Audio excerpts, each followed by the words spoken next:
राधे राधे भक्तों, जय श्री श्याम।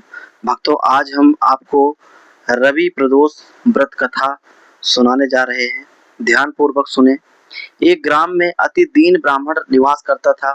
उसकी साध्वी स्त्री प्रदोष व्रत किया करती थी। उसे एक ही पुत्र रत्न था। एक समय की बात है, वह पुत्र गंगा स्नान करने के लिए गया। दुर्भाग्यवश मार्ग में चोरों ने उन्हें घेर लिया। वे कहने लगे कि हम तुम्हें मारेंगे नहीं, तुम अपने पिता के गुप्त धन के बारे में हमें बतला दो। बालक दीन भाव से कहने लगा कि बंधुओं, हम अत्यंत दीन दुखी हैं, हमारे पास धन कहाँ है। तब चोरों ने कहा कि तेरे इस पोटली में क्या बधा है। बालक ने निसंकोच कहा कि मेरी माँ ने मेरे लिए रोटियां दी है। यह सुनकर चोरों ने अपने साथियों से कहा कि साथियों, यह बहुत ही दीन दुखी मनुष्य है, अतः हम किसी और को लूटेंगे।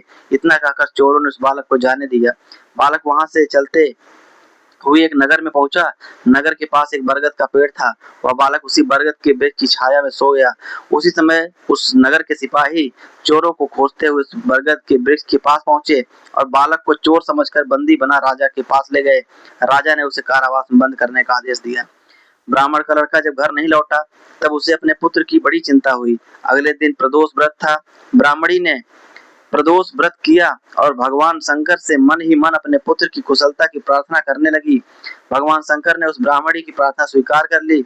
उसी रात भगवान शंकर ने उस राजा को स्वप्न में आदेश दिया कि वह बालक चोर नहीं है, उसे प्रातः काल छोड़ दें, अन्यथा तुम्हारा सारा राज्य वैभव नष्ट हो जाएगा। प्रातः काल राजा ने शिव जी की आज्ञा अनुसार उस बालक को कारावास से मुक्त कर दिया। बालक ने अपनी सारी कहानी राजा को सुनाई। सारा वृत्तांत सुनकर राजा ने अपने सिपाहियों को उस बालक के घर भेजा और उसके माता पिता को राज दरबार में बुलाया। उसके माता पिता बहुत ही भयभीत थे। राजा ने उन्हें भयभीत देखकर कहा कि आप भयभीत ना हो, आपका बालक निर्दोष है।